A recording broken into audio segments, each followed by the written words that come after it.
오늘도 돌아왔습니다. 투자 잡박사전의 배경입니다. ELS 상품, 수많은 상품들이 나와 있고요. 어마어마한 상품들이 계속 쏟아지죠. 그럴 때 ELS 상품에 대해서 살펴보셨을 수 있을 텐데, 중간에 이제 제가 다른 강좌를 통해서 ELS 구조라든가 이런 것도 쭉 설명드린 게 있으니까 궁금하시면 ELS 구조가 어떻게 형성되는지, 그리고 ELS와 ELS 친구들이 얼마나 다양한 친구들이 있는지 이런 거 한번 살펴보시고, 이번 시간에는 한번 ELS 상품을 한번 사례를 찾아보자. 실제 지금 팔리고 있는 상품을 한번 뜯어보자는 거죠. 우리가 이 잡박사전은 이론만 하는 그런 시간 아니잖아요. 실제 우리가 돈 벌자고 하는 거니까 실제 상품들을 분석해 볼 거고요. 여러분들도 혹시 이 상품도 한번 분석해 보면 좋겠는데 이거 상품이 괜찮은 상품일까?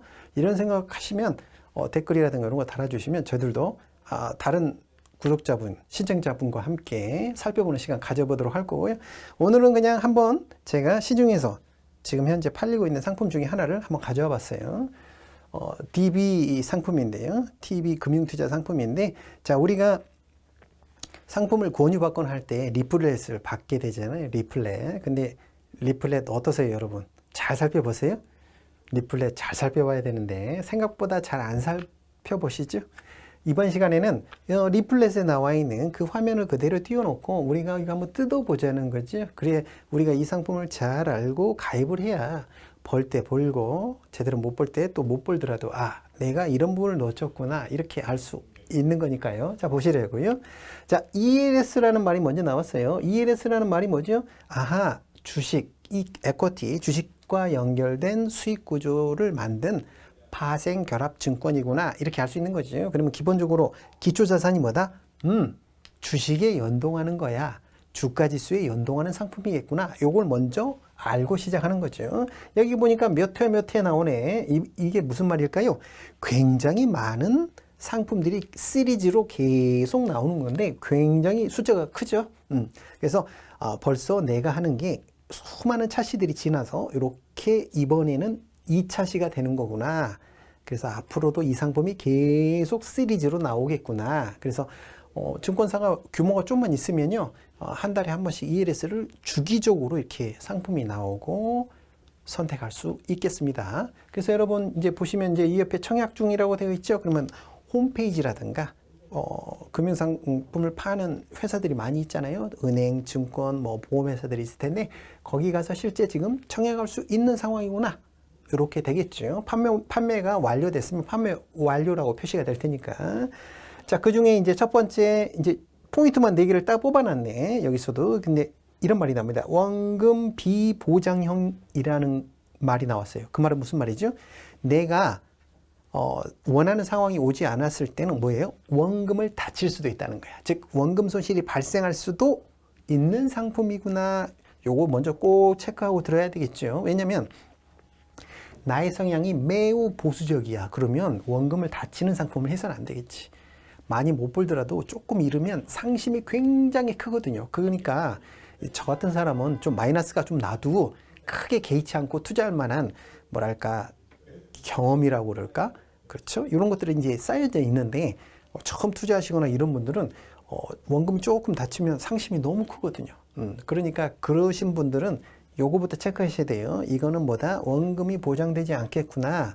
자, 그런 말과 유사하게 투자 유형이 고위험이란 말이 나왔어요. 그 말은 내가 수익률을 좀 추구하는 상품이구나. 이 친구가 수익률을 추구하는 상품이에요. 그 말을 다른 각도에서 보면 원금 비보장형이에요. 비슷한 말이 되겠죠. 자, 그리고 이런 말이 나왔습니다. 4개월 단위 조기 상환이라는 말이 나왔고, 만기가 몇 년? 3년이라고 나왔어요. 자, 그러면 3년이라는 만기가 기본으로 세팅이 돼 있고요. 그 세팅된 것 중 안에 일정 조건을 충족하면 조기에 상환이 된다. 즉 뭐다? 내가 원하지 않더라도 어떤 조건을 충족하게 되면 만기가 돼서 자금이 되돌아와 버린다는 거예요. 그 주기를 4개월 단위로 끊어서 보겠다는 거야. 그러면 4개월마다 이 조건을 충족하나요? 충족 못했어요? 그러면 넘어가. 두 번째 충족을 했어요? 그러면 8개월째 될 때 딱 스탑이 되는 거지. 그렇죠? 이렇게 해서 조기 상환형이고요. 만기는 3년인데 조기 상환 여부를 언제마다 따지느냐? 4개월마다 따진다는 거예요. 그리고 이제 우리가 이제 사실 이것만 제일 관심이 있는 거죠. 최고 수익률이 뭐예요? 6%네요. 6%면 괜찮은 건가? 괜찮네. 정기예금 수익률이 뭐 이자율이 2%가 안 된다고 그러잖아요. 그러면 6%면 괜찮네. 근데 여러분 주의하셔야 되죠. 이것만 보고 투자하게 되면 어떻게 된다? 아픔이 있을 수 있어요. 원금 비보장형이니까. 자, 그리고 이런 말이 나왔죠. 그 밑에 꼭 이것까지 체크하셔야 돼요. 최대 가능 손실률이 100%래요. 오, 무섭다. 그럼 무슨 말이에요? 어떤 주가, 에쿼티에 연동하니까 주가가 꽝이 되거나 이러면 100%까지 손실을 할 수 있다는 거예요. 그런데 현실적으로 주가 지수가 뭐 예를 들어서 2000포인트인데 이게 0포인트가 되기는 현실적으로 어렵겠죠. 뭐 나라가 망하지 않는 한. 그러니까 이제 100% 손실은 없을 텐데요. 이론적으로는 가능할 수 있겠죠. 자, 그래서 어쨌든 최대 가능 손실은 마이너스 100%까지, 즉 원금을 내가 투자한 돈을 다 잃을 수도 있겠구나. 가능성은 있다는 거죠. 자, 그래서 보시면 이제 밑에 보시면 투자 가능 기간이 나와 있고요. 뭐 기준 가격, 그러니까 언제 이 기초 지수로 해서 퍼센티지를 따질 거다. 언제까지 청약할 수 있어요? 청약 가능 기간들이 쭉 나와 있죠. 자, 이런 것들을 보시고 투자를 하는 거고요. 이제 투자 금액 단위가 있어요. 뭐 10만 원 이상 등등. 이걸 이제 공모라고 하는데, 공모형은 이 투자 자금의 단위가 좀 적고요. 사모는 단위가 좀 커야 돼요. 사모와 공모는 나중에 또 한번 우리가 기회가 되면 쭉 따져보도록 할게요. 여기 보시면 이제 그림을 보시면서 마지막 좀 더 설명을 한번 드릴게요. 우리가 4개월마다 요건을 충족하는지 체크를 하겠다고 했어요. 보시면 4개월째 요건을 충족하는데 어떻게 돼요? 95%. 자, 100에서 시작했으면요. 95% 안에, 즉 예를 들어서 100에서 시작한 어떤 기초지수가 있으면 95까지 4개월 안에 떨어지지 않으면 그 위로 됐다. 올라도 되고요. 그러면 뭐예요? 4개월 만에 청산이 됩니다. 그래서 얼마를 주느냐? 보니까 2%를 주네요.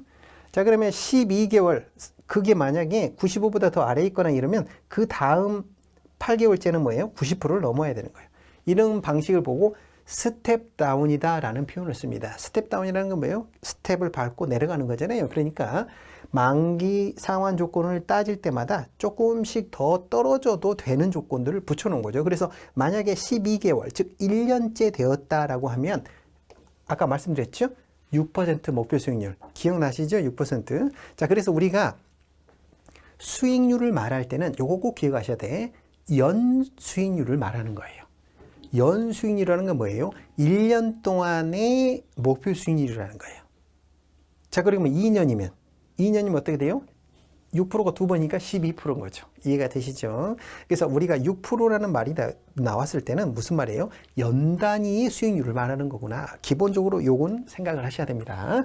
자, 그래서 어쨌든 이렇게 스텝 다운이 쭉 되는데 주가가 많이 밀릴 수도 있고요. 주가 지수가. 그래서 이 조건을 충족 못 시키고 만약에 만기가 됐어요. 만약에 그 조건을 충족시키지 못하고 만기가 되었을 때는 어떻게 하느냐? 65%보다 아래가 되었을 때는 어떻게 되냐? 이때부터 마이너스가 실현이 됩니다. 그래서 이론적으로는 그 떨어진 그 퍼센티지를 그대로 데미지가 오게 됩니다. 무섭죠? 네, 가끔씩, 자, 이거를 이제 전문용어로 낙인이라고 그래요. 노크하고 들어온다는 거죠. 낙아웃하고는 반대가 되는 거예요.